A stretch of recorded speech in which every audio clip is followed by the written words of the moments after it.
どうも皆さんお待たせいたしました。こんにちは。本日はお暑い中、京都にまでお運びいただきましてありがとうございます。ただいまより第2回セフ R の日本への文脈化についてのシンポジウムを開始いたします。今日の全体の司会を務めます京都大学の西山と申します。よろしくお願いいたします。今日はこのセフ R の日本への文脈化についてのシンポジウムということで第2回と銘打っておりますけれども、実は昨年の8月に東京の早稲田大学の方でジャセット教育問題研究会、日本読文学会、日本フランス語教育学会の共催のもとに第1回のセフ R の日本への文脈化についてのシンポジウムが行われました。その第2回目は本来今年の3月に行われる予定でしたが、大震災の影響で順延となり、そして今日にここで開くということになりました。今回は前回のシンポジウムと若干異なりまして、京都大学の人間環境学研究科外国語教育論講座、日本フランス語教育学会、ジャセット教育問題研究会、並びにグローカル時代の外国語教育科研研究グループの主催共催のもとに執り行うこととなっております。本日の午後のシンポジウムは大きく3部で構成されております。第1部が講演、ジュネーブ大学のローラン・ガジョー先生の方からの講演があります。で第2部はハンブルグ市の英語教育研究グループ長のシルケ・ガテルマン先生の方からポートフォリオに関するワークショップが行われ、その後にポートフォリオに関して日本語、フランス語、英語の3言語に関しての実践をめぐってシンポジウムが行われるということになっております。ですので、今回のセフ R の日本への文脈化といった場合には、セフ R の学習者向けへ展開したものといえるそのポートフォリオを中心としたシンポジウムということが言えるかと思います。それでは第1部の講演の方に移らせていただきたいと思います。ローラン・ガジョー先生はジュネーブ大学の文学部並びにフランス語文明学校校長を務めておられ、ご専門は複言語教育、バイリンガル教育、教室での談話分析などで、主にそのスイスの多言語状況をベースとしてバイリンガル教育の動向を深く研究されておられます。今回は日本学術振興会の短期招聘研究者として京都大学の方に1ヶ月間滞在しておられます。で、今日はガジョー先生の方からバイリンガル教育から見た統合型言語教育という題で講演をいただきたいと思いますけれども、この題名だけ見ますとこのセフ R とどういうふうにつながっていくのかなというふうに一見疑問をお持ちの方がいるかと思います。で、セフ R はというと日本では統括共通参照評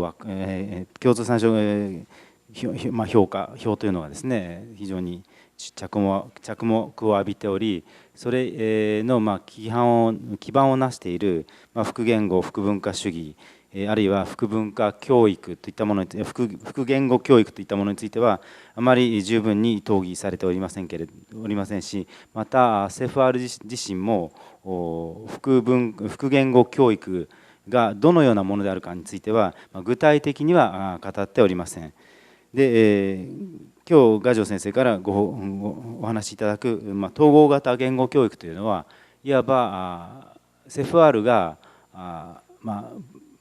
若干示唆的に述べている複言語教育が実際現場ではどのような形でとりわけそのカリキュラムの中で連動して行われるのかということヨーロッパでの経験をもとにご説明していただくもので、いわばそのセフ R の2001年に作られたセフ R がその後どのように進化していったのかということを理解する上で重要な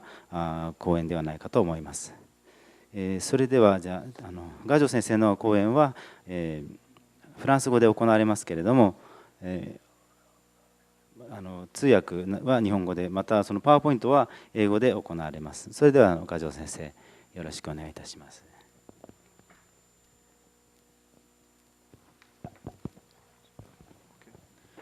Est-ce que ça marche? Non? Oui? Is it working? Yes? Okay. So, konnichiwa, bonjour tout le monde. Good afternoon.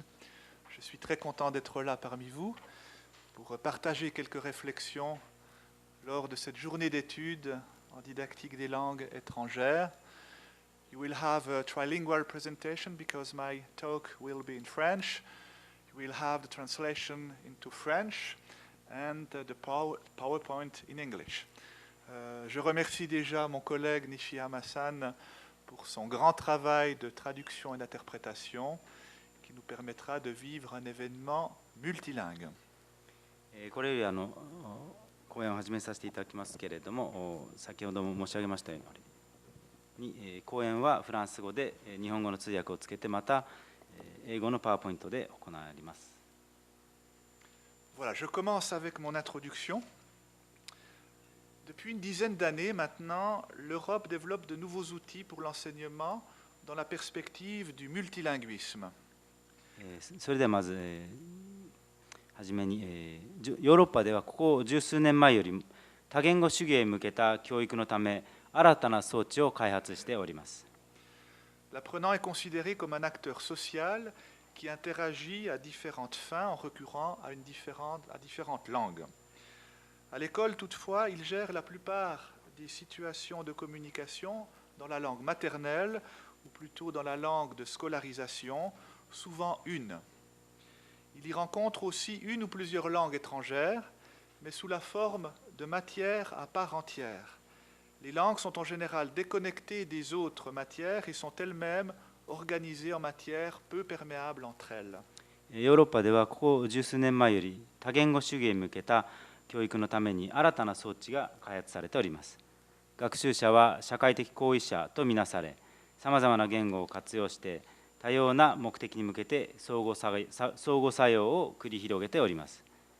しかしながら学習者は学校で母語あるいは一つとみなされることの多い修学言語を使ってほとんどのコミュニケーション場面に対応しております。そこでは学習者は一つかまたは複数の異言語に出会いますけれども、それらは完全に一つの教科として出会うこととなります。言語は大抵多くの場合他の教科と切り離され、教科間をほとんど流動化しない教科として編成されております。Une telle situation ne correspond ni à l'expérience de l'acteur social, ni au projet éducatif européen.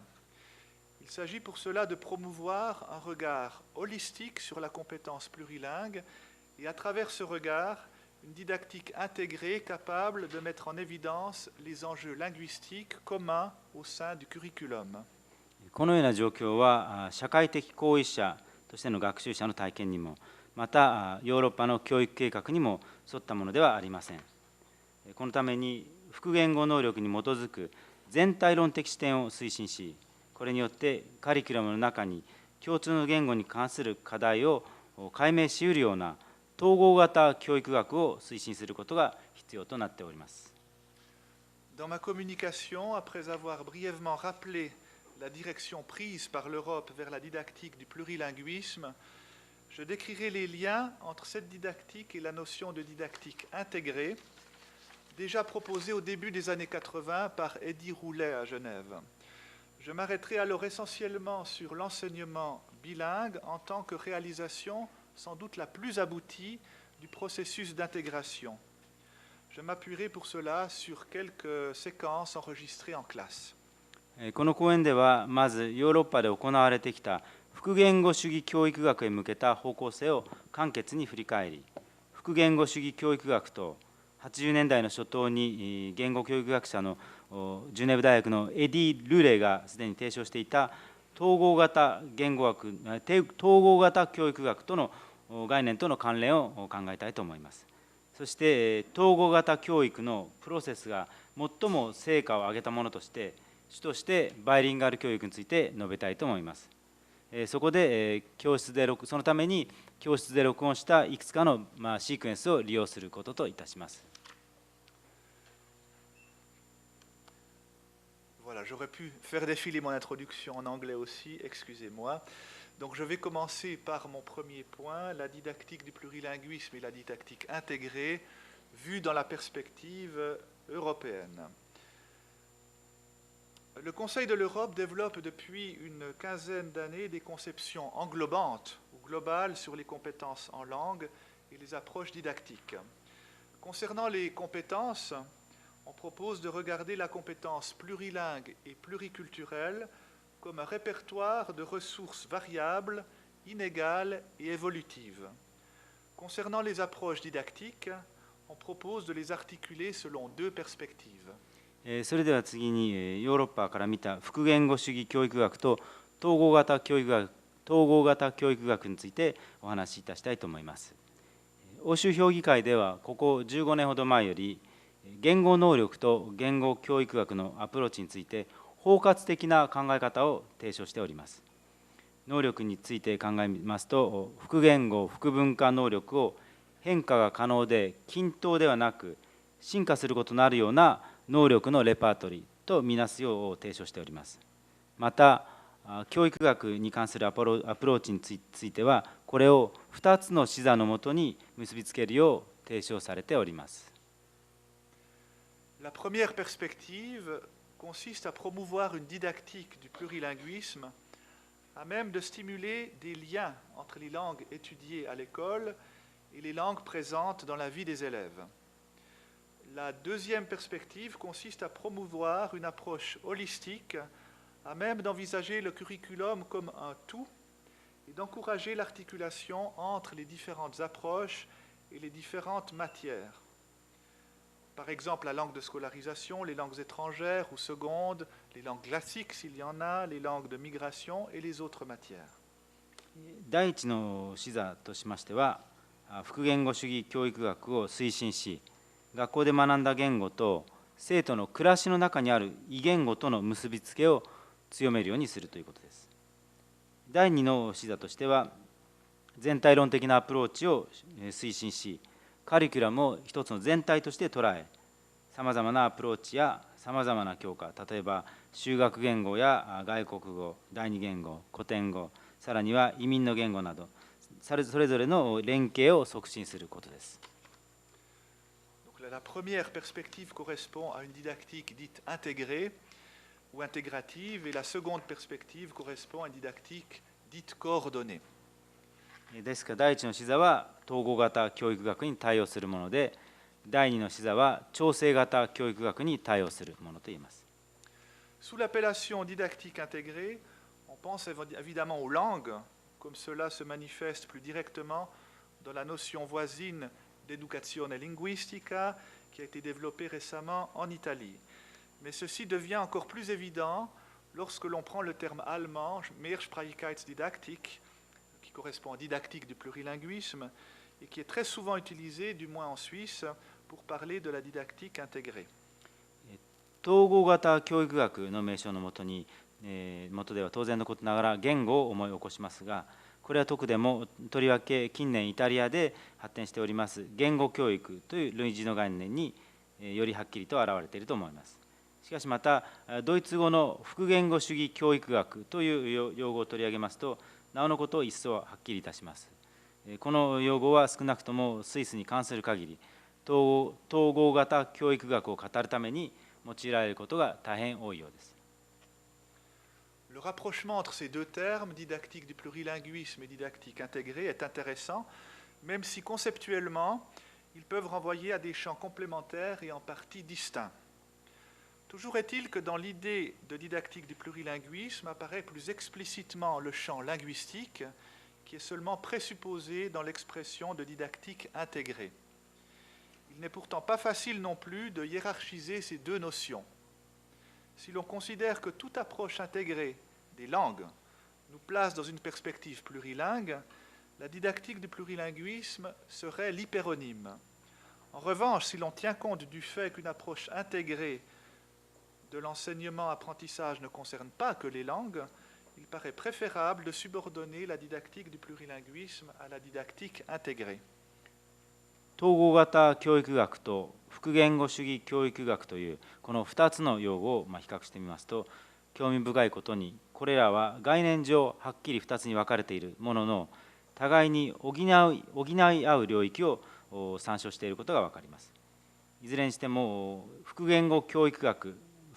という思想には言語学の領域がより明白に現れているようです。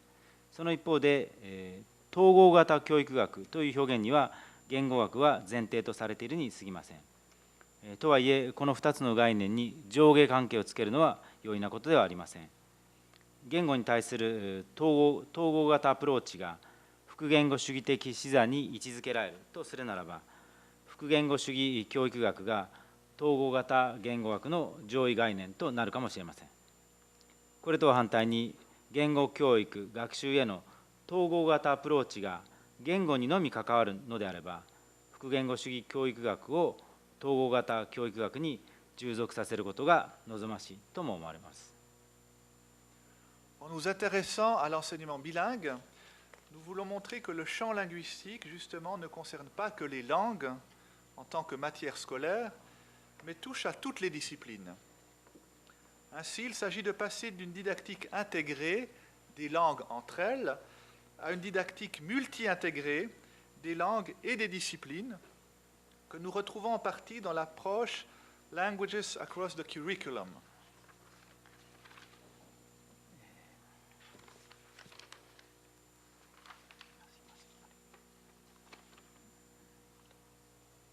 Page 4.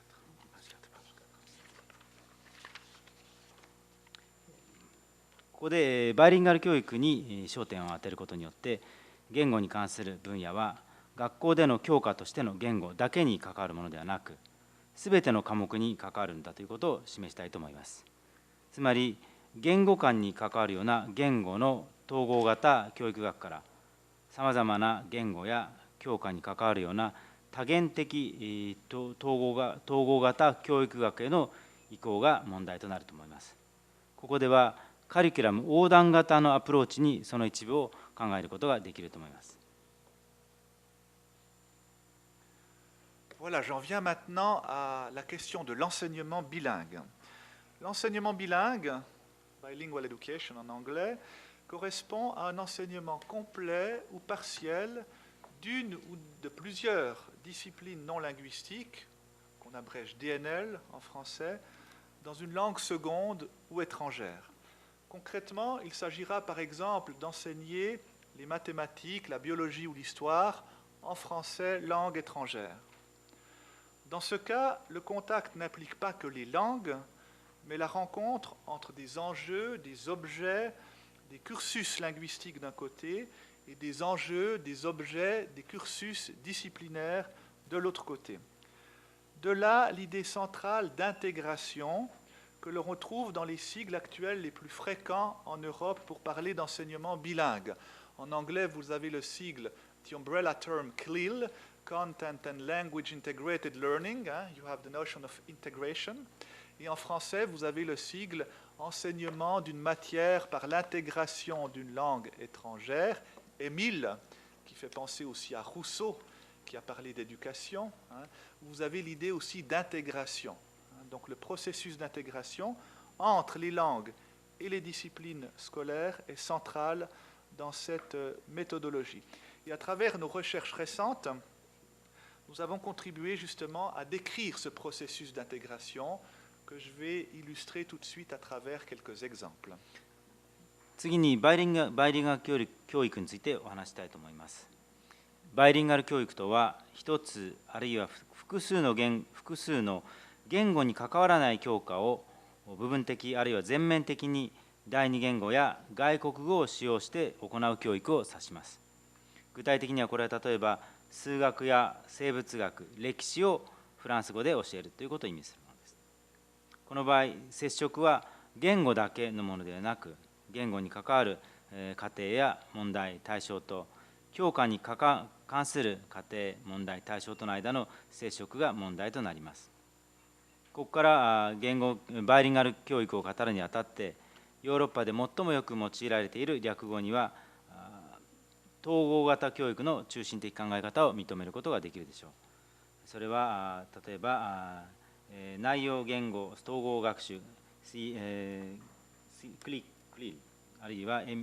ミール、外国語統合型教科教育といったものが挙げられます。近年の研究によってこの統合の過程を記述することができるようになりましたので、その例をいくつかご紹介したいと思います。これにつきましては、皆さんのお手元にお配りしました資料の、ですね、このシークエンスの1のところですね、全体で7ページになりますけど、7ページをご覧いただければよろしいかと思います。3つのシークエンスを取り扱いますけれども、7ページ、8ページ、9ページの方にあります。Donc vous avez, c'est juste, hein, vous avez les séquences dans le handout. Ici, vous avez les mêmes séquences. C'est juste, ils ont les séquences dans le papier. Ici, dans le PowerPoint, vous avez la même séquence. Et vous avez ici la traduction en anglais. Vous avez la traduction en français et en japonais dans le handout. Cette séquence ici est en allemand. Donc ça fait 4 langues en tout. Donc la première séquence est tiré d'une leçon d'histoire dans un lycée bilingue à Genève où on enseigne l'histoire en allemand langue seconde. Peut-être qu'on peut juste dire 2 mots sur la situation et on va prendre la séquence.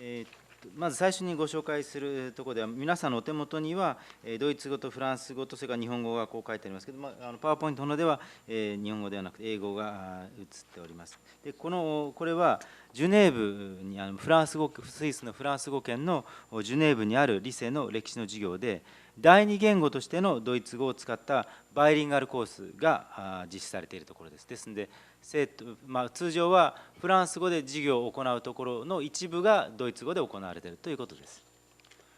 Il s'agit d'une séquence très interactive où on essaie d'élaborer la notion d'esclavage ou d'esclave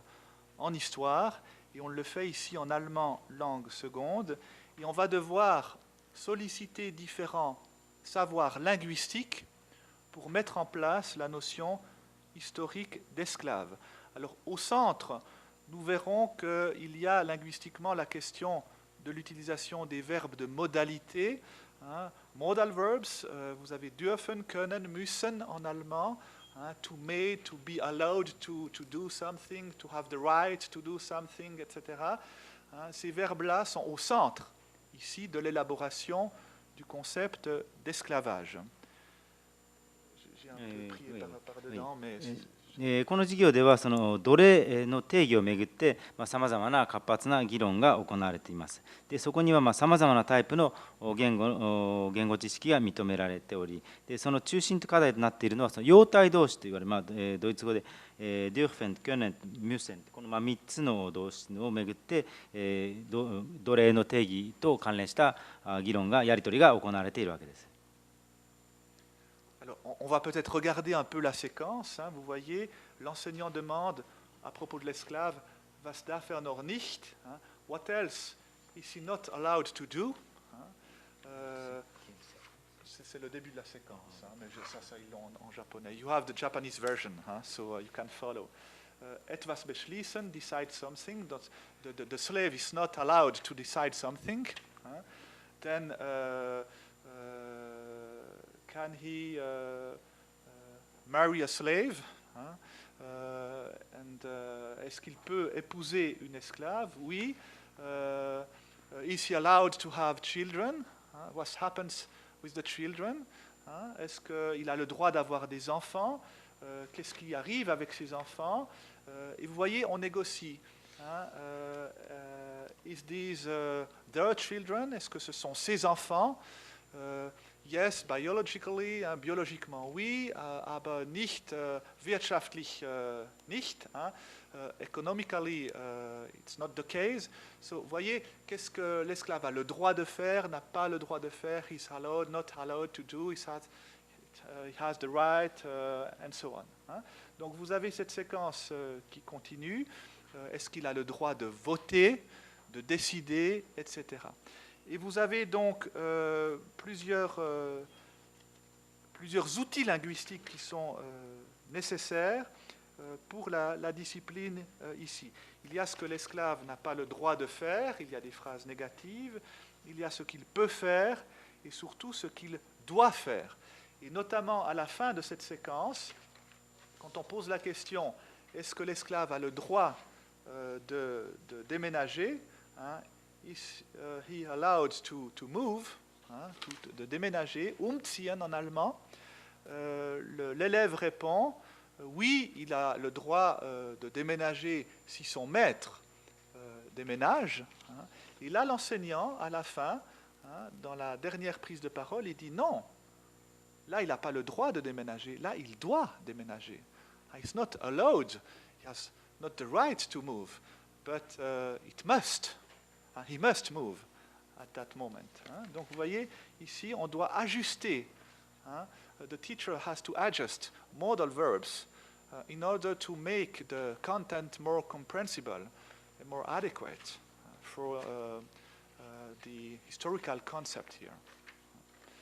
Donc, vous voyez ce lien entre la langue et la discipline. この今のシークエンスの1から18までのところを見ますと、この先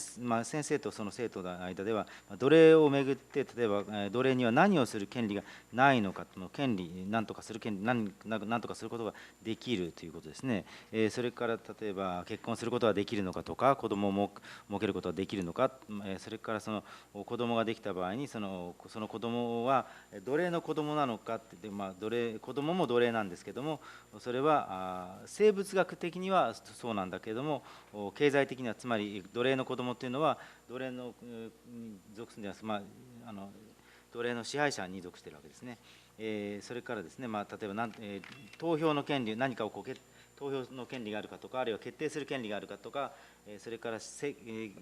越しをする権利があるかとかということもできる。それで最後のところでは、引っ越すことができるんだけれども、それは主人が引っ越さなければならないのであれば引っ越すけれども、つまり奴隷にはその引っ越す権利がない。だけれども、その主人が引っ越すのであればそれに伴って引っ越す。そういうことで、このようにその、動詞を、ドイツ語の動詞を使いながら、その何とかすることができるとかですね、何しなければならないといった、様態を表すのに、このドイツ語の使用して、奴隷の権利が、奴隷の様態が記述されているということですね。Parfait. Donc, vous voyez qu'à l'occasion d'une séquence comme celle-ci, je reprends au milieu, à l'occasion d'une séquence comme celle-ci, on développe ou on consolide du vocabulaire en lien avec le thème, mais on travaille aussi des capacités linguistiques plus profondément liées au savoir de la discipline en construction. Ainsi, l'élève qui saura employer avec finesse les verbes de modalité, pouvoir, devoir, avoir le droit, etc., se sera approché plus précisément de la notion d'esclavage. Alors que dans une approche communicative, on peinerait à montrer la pertinence des nuances modales qui sont très difficiles à acquérir en français, en anglais, en allemand, dans beaucoup de langues, on trouve dans cette leçon d'histoire l'occasion de rendre ce travail linguistique directement pertinent. このような授業の一コマにあたっては、テーマと関連する語彙を発展させ、補強することもできますけれども、それと同時に構築されつつある教科に関わる知識に深く結びついた言語能力にも働きかけることになります。そこでこの様態動詞ですねをうまく使える生徒は奴隷の概念をより正確に理解できることとなります。このコミュニカティブアプローチに従いますと、用体動詞のニュアンスを伝えるのは、英語でありドイツ語であるフランス語であり非常に難しく、生徒に習得させるのは大変難しいのですけれども、この歴史の授業を見ますと、このような言語を使った作業というものが実に意義のあるものだということがお分かりいただけるかと思います。Voilà, vous avez un résumé de l'analyse en anglais ici, pour ceux que ça intéresse. Nous allons maintenant nous intéresser à une deuxième séquence qui est tirée d'un lycée, d'un collège bilingue à Varsovie, en Pologne, où on étudie, notamment en deuxième classe, les élèves ont entre 13 et 14 ans, on étudie la biologie en français langue étrangère. Donc c'est cette séquence-ci. Et dans cette séquence, on aborde la question des fonctions vitales, qui a un chapitre parmi d'autres en biologie. Et parmi ces fonctions vitales, on va parler de la fonction du mouvement.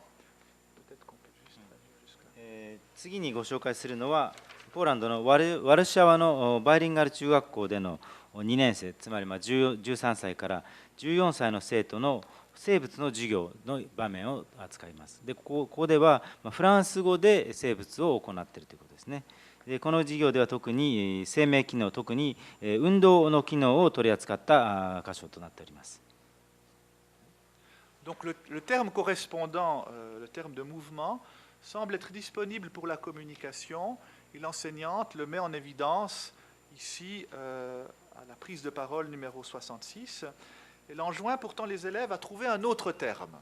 Elle aimerait qu'ils trouvent un autre terme, et le statut de ce terme qu'elle cherche n'est pas clair à ce stade, mais on sait que les élèves sont capables de le reconnaître en pensant au polonais et qu'ils présentent ce terme un rendement sans doute intéressant au niveau de la discipline. フランス語とポーランド語のそれぞれの2言語で、運動に対応する用語はコミュニケーション、教室でのコミュニケーションを行うために自由に使われているようですけれども、教師は発話の66でそのことを確認しております。しかし教師は生徒に別の単語を探すようにと求めています。で、この単語がどのようなものかというのはこの段階ではまだはっきりしておりませんが、生徒がポーランド語をちょっと考えてみると、その単語がどんなものかは分かるでしょうし、またその段階でこの単語が有効であるだろうということも分かると思います。On va le voir ici au tour de parole 72. Le terme recherché est locomotion, locomotion en anglais, mais pour y arriver, il faut passer par le polonais lokomotiva, très certainement disponible dans le lexique des élèves et en relation de grande transparence avec le français locomotive. Cette disponibilité n'est toutefois pas immédiate et passe sous l'impulsion de l'enseignante par les termes tchoucha, qui est un terme enfantin pour locomotive, et pociąg, qui veut dire train, train en polonais. Jusque-là, le travail de négociation linguistique sert surtout à établir les moyens nécessaires ou adéquats pour la communication. このことは発音72番から分かります。で、探している単語はロコモーションですけれども、この単語に到達するにはポーランド語のロコモティーバを経由する必要があります。そしてこのポーランド語の単語ロコモティーバは生徒の語彙の中には確かにあるものなので、またフランス語のロコモティーブと明らかに関係のあるものです。しかし直ちにこのような単語を自由に使うことはできませんので、教師に促されて生徒はチューチや機関車とかポーチャといった電車などといった単語を出してくることになります。で、これまでのところ言語によるやり取りという作業はコミュニケーションに必要な手段、あるいは少なくともそれに適した手段を確立することに役立つようです。Le terme de locomotion offre ainsi une alternative à celui de mouvement, movement, car il est sans doute plus technique et plus pertinent dans le langage biologique. On a par exemple des expressions comme organe locomoteur. Mais on verra qu'il apporte une autre indication que l'on retrouve aussi dans les verbes. Cette manipulation morpholexicale est présentée comme compliquée par l'enseignante. les verbes directement apparentés au nom locomotion et mouvement étant soit inexistants, soit très peu utilisés en français. Ce serait se mouvoir qu'on utilise très peu. Un élève propose cependant le verbe se déplacer, ici en 75, comme verbe correspondant à la notion de mouvement ou de locomotion. En 76, l'enseignante valide le terme se déplacer en limitant néanmoins sa pertinence dans la mesure où il ne s'applique pas aux plantes alors que les fonctions vitales doivent concerner tous les êtres vivants, y compris les plantes. Les élèves sont alors invités à trouver un autre verbe qui commence par B en français. Il s'agit du verbe bouger. Cette dernière, donc l'enseignante, explicite avec insistance que la plante bouge, elle se tourne vers la lumière, elle bouge vers la lumière, mais ne se déplace pas. Le fait de se déplacer est réservé à l'être humain et plus généralement aux animaux. La différence entre bouger et se déplacer s'explique ainsi dans le cadre de la discipline et contribue à rendre la discipline plus accessible en même temps. ロコモーションという単語はムーブも運動という単語の代わりになっております。というのもこの単語は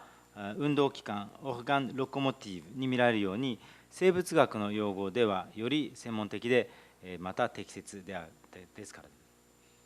しかしこの単語が動詞に認められるという以外の情報をもたらすかを考えてみたいと思います。教師はこのように語彙の形態を操作することが面倒くさいややこしいと思いますけれども、それはフランス語でのロコモッションやムーブモンに結びつく動詞がポランド語に存在しないか、あるいはほとんど使用されないためです。それでも発話75を見ますと、一人の生徒がスデプラッセ移動するという単語を示しております。で次の発話で教師はこの単語に認めますけれども、その使い方の妥当性には制限を加えます。つまりこの単語は植物には適用されないけれども、生命機能というものは植物を含めた生物全体に関わらなければならないものです。そこで生徒には米で始まる他の動詞を探すように求めるわけです。それはブージェ、動くという動詞です。教師は植物が動き、光の方角を向き、光の方へ動くけれども移動することはないと何度も説明します。移動するという自体は人間、さらに一般的に言えば動物に限られているんです。植物は移動しないですね。ブージェとスデプラッセの違いというのはここでは教科の考え方の枠組みに従って説明されます。Ici, this negotiation here doesn't work in English because you have the same term in English for bouger and se déplacer. It is the verb to move. So it's not working in English, but it's the interest of bilingual teaching because you are confronting different languages, and the gaps between languages are useful here for teaching, you know. So it's not a problem, but for this example, it is not a good example in English, you know. 英語ではこの動詞の区別はないわけですね。フランス語の場合ですとこのスデプラセというのとブージェというので対象が違ってくるんですけども、英語の場合だと一つのムーブという動詞で表されてしまうので、あえてこの英語を使わないでフランス語で授業するところに意義があるということでしょうかね。Now we can move to a third example. Pour aller au troisième exemple. Bon, l'analyse, je saute toujours l'analyse. Vous avez le résumé ici de l'analyse en anglais, c'est très bref. Nous allons aller maintenant vers un exemple suisse de nouveau, dans une classe bilingue, français-allemand, dans la ville de Biel-Bienne, qui est une ville bilingue, où dans la classe se trouvent les deux communautés, germanophones et francophones. On utilise alternativement le français et l'allemand. Et donc, le français est à certains moments la langue première d'une partie des élèves et la langue seconde de l'autre partie. Et à d'autres moments, le français devient la langue seconde d'une partie des élèves et la langue première de l'autre partie. 次にご紹介するのはスイスのバイリンガル都市のビエンヌのリサイでの物理の授業であります。でこの町はフランス語とドイツ語の、バイリンガル都市でいわゆる交換型バイリンガルというものを定期的に実践しています。つまり一つのクラスにドイツ語とフランス語という2つの主要な言語共同体の生徒が出席し、片っぽある時にはフランス語で授業、つまり一方の学生にとっての第一言語で授業を行い、またそれはそのドイツ語を母語とする学生にとっては第二言語になるわけですけれども、またある時は今度は逆にドイツ語で授業を行って、そうするとその時にはフランス語を母語とする生徒にとっては第二言語で授業を受けるというふうな、そういうふうに言語を交互に使うという、そういう授業をやっているところです。Alors nous allons peut-être prendre cette séquence ensemble, elle n'est pas très longue, c'est une leçon de physique où on reprend les notions de médiane, médiatrice, bisectrice. Peut-être que vous avez quelques souvenirs, un médiane, mediator, bisectrix, and so on. Et ici, l'enseignant pose la question à un élève, c'est quoi une médiane? Et l'élève dit, c'est une droite qui sépare en morceaux, etc. C'est correct. Et ensuite, il pose la question, et puis la médiatrice. Et un élève dit, c'est une droite qui sépare un angle. Qui sépare un angle, angle. Et c'est faux. It's not true. Et c'est là que l'enseignant va donner une explication intéressante. 次ここでは物理の授業を取り上げるんですけど、主に問題となるのは日本語でいうと数学の中線というものと、それから垂直二等分線というもの、日本語では全然違った2つの言葉なんですけど、フランス語だとかなり似ている、一見似ている単語で、それがドイツ語ではどういうふうに理解されるのかということが示されると思います。Alors l'enseignant va donner l'explication, il va dire cette confusion entre médiatrice, bisectrice, médiane est très fréquente. C'est bisectrice qui partage un angle en deux. Il dit en français bisecteur. Bisecteur. Il dit, je fais une parenthèse, une digression, il va montrer en allemand maintenant comment on traduit ces termes. Il dit l'allemand est une langue plus technique. Das ist nicht wahr, aber vielleicht... l'allemand est une langue plus technique parce que le mot qui décrit bisectrice, médiane, etc., décrit clairement, vous pouvez suivre la traduction, je lis la séquence, décrit clairement ce qu'est une bisectrice. En allemand, c'est winkelhalbierend, winkel, angle, angle, et halbierend, qui partage en deux, to half en anglais, partager en deux. L'allemand, l'alémanique, la personne de langue allemande, c'est tout de suite, elle comprend tout de suite ce que c'est. Et puis médiatrice, l'allemand c'est tout de suite parce qu'on a Mittelsenkrecht, Mittel qui est le milieu, et Senkrecht perpendiculaire, comme ça. Et donc il dit, voilà, c'est pourquoi les mathématiques c'est plus facile en allemand. It's easier in German. I'm not sure it's the case, but maybe it's a good strategy. フランス語ではここでの垂直二等分線と中線という日本語では全然違う言葉なんですけども、フランス語ではメディアトリスというのとメディアンと非常に似た単語で、生徒が取り違えることは非常に多いんですけれども、それを先生はどうしてそれドイツ語と比べたらどうだろうかというので、ドイツ語はもっとより専門的というか技術的で、このあるいは二等分線であるいは垂直二等分線を意味する単語はそれがはっきりと二等分線が何なのかということがよくわかると。でウィンケルハルビーレンというのは角度という単語と、角度と二分するという、2つの単語合成語ですので内容が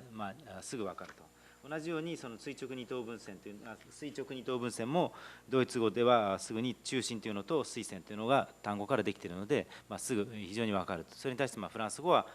このように分解してできない分からないので、その意味では数学を学ぶ場合にはドイツ語の方がより分析的で分かりやすいという、そういうふうなことが先生の方から一種の余談として説明されているわけです。Donc ici, le travail sur la langue s'effectue dans trois directions. Premièrement, à l'intérieur du répertoire de l'allemand,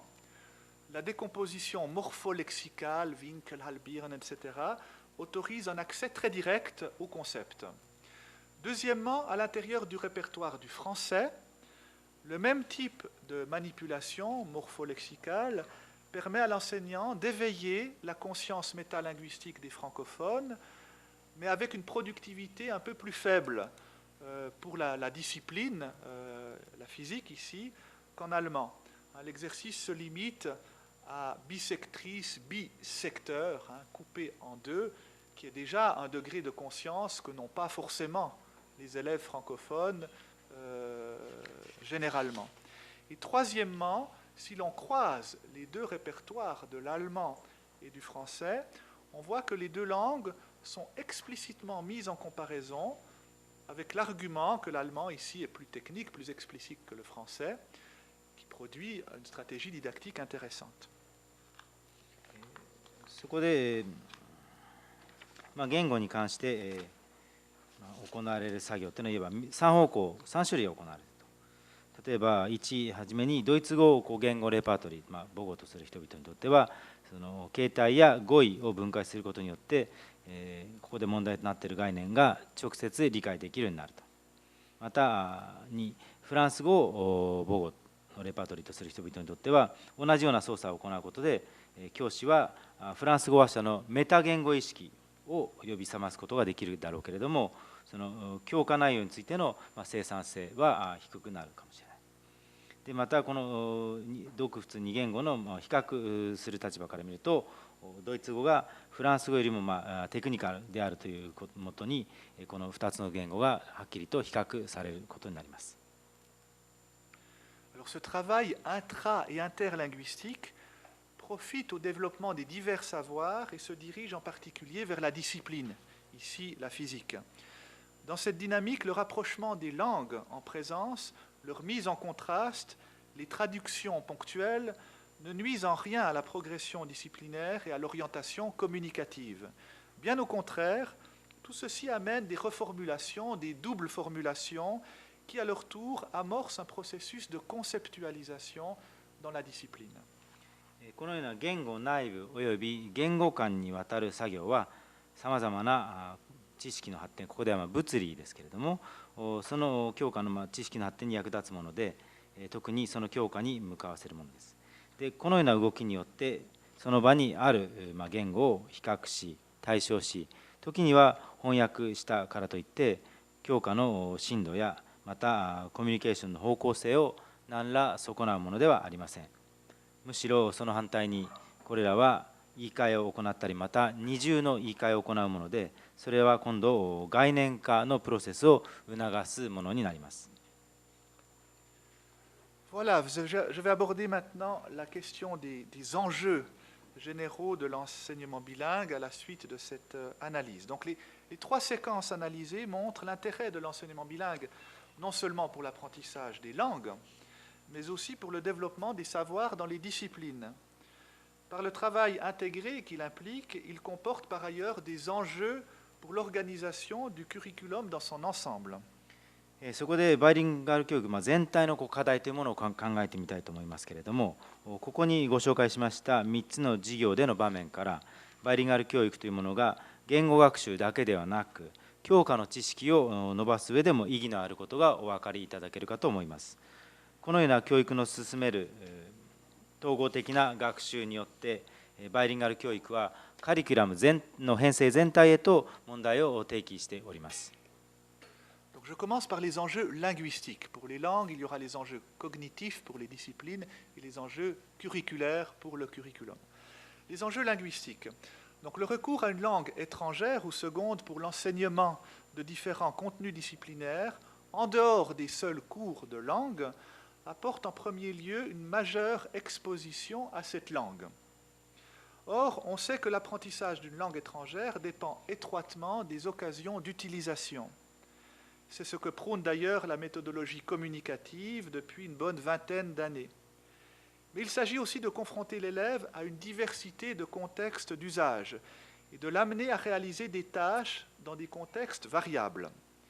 Nous retrouverons ici certains présupposés de l'approche actionnelle. De cette manière, l'enseignement bilingue permet à la fois une exposition plus intense et plus diversifiée. On met alors l'accent sur la quantité et la qualité de l'input linguistique. La quantité dépendra de la portion de curriculum attribuée à la langue étrangère et de la communication effective dans cette langue. La qualité dépendra, elle, de la diversité de disciplines et de tâches menées dans la langue étrangère. Il faut souligner à ce propos que toutes les disciplines recourent au discours oral et ou écrit, et que l'idée même de discipline non linguistique, DNL, n'est pas très avantageuse pour notre argumentation. C'est pourquoi nous préférons parler de discipline dite non linguistique, so-called non-linguistic subjects. 次に言語に関する問題を考えてみたいと思います。言語の授業以外でさまざまな内容の教科教育に第二言語を使用することによってまず学習者を第二言語と向き合わせることができます。言語学習というものは使用機会に深く作用されることが知られております。これはそもそも20年以上前からコミュニカティブアプローチが推奨してきたことでもあります。しかし生徒をさまざまな言語使用の文脈に向き合わせ変化する文脈の中で課題を実現するよう学習者を導くことが重要になります。ここには行動中心主義アプローチの唱えるようなéducatif, une dimension plurilingue, ne fait que le rapprocher des sources de la pensée. 次に認知的問題を取り扱いたいと思います。バイリンガル教育の問題は狭い意味での言語問題をはるかに超えるものです。言語と教科の統合のプロセスは先ほどクリールやエミールといった略語を紹介したときに取り上げましたが、教科の知識そのものに対して問題提起を行うものです。まず学校で習得する知識というものは学校でのコミュニケーションの中でこそ意味を持つものだと言っておきたいと思います。学校という枠組みの中での真のコミュニケーションを求める場合に学校の教科で行われている通常の課題というものを考える必要があるでしょう。言い換えるならば言語に関する知識というものは教科に関する知識を通じて本当のものとなるのです。さらにさまざまな言語や文化を通じて学術的な知識を精神に強く刻み込まれることが望ましいでしょう。実際アカデミック共同体は場所によって異なる言語を目印として知識を普及し再び修正し議論を深めております。つまり原作者による学問に接するためには実にさまざまな言語を習得しなければならないのです。もちろん教育制度というものは原作者による知識を伝達する責務を必ずしも負っておりませんし、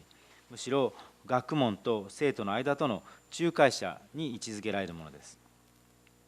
しかしながら教育という営みに複言語的次元を与えることは思考の源流へと立ち戻るようなことを意味すると思います。J'en viens maintenant aux enjeux curriculaires. L'enseignement bilingue représente une possibilité de rationalisation et d'économie pour le curriculum en offrant une plus grande exposition aux langues étrangères sans augmenter le nombre d'heures de cours de langue à proprement parler. Il entraîne une mise en synergie des enseignements linguistiques et non linguistiques à travers une didactique intégrée et plurilingue. C'est pour ça que je parle volontiers de didactique multi-intégrée. Ceci va dans la direction prônée par le Conseil de l'Europe. 次にカリキュラムに関する課題を考えたいと思います。バイリンガル教育はカリキュラムの合理化と節約の可能性を示すものであります。これはいわゆる言語の授業時間数を増やすことなく言語に関わる機会をより一層増やすことをもたらすものです。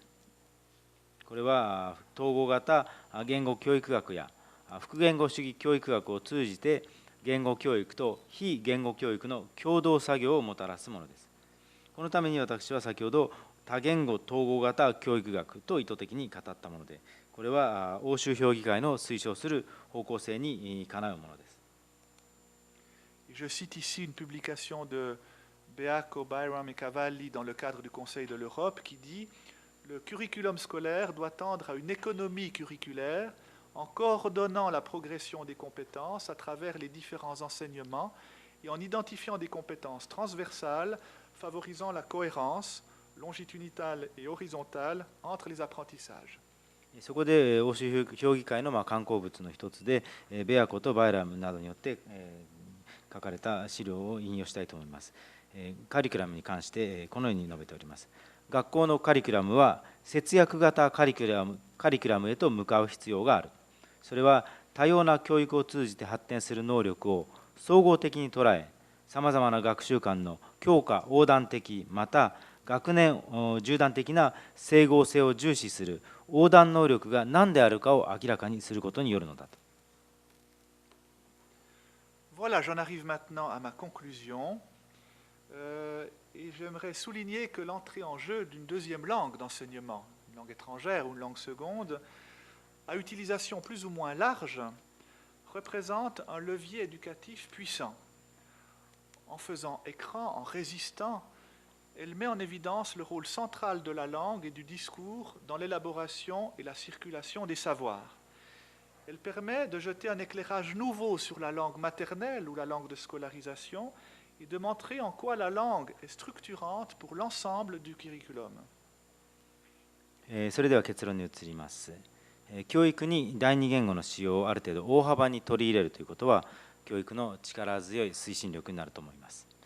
第二言語によっていわば一種の壁を作ってしまえば、この第二言語の使用が知識を作り上げ伝える上で言語とディスコースの中心的役割をすることとなります。そしてそこで改めて第一言語に光を当て、言語がカリキュラム全体を構成する上でどのような役割を果たしているのかを示すこととなります。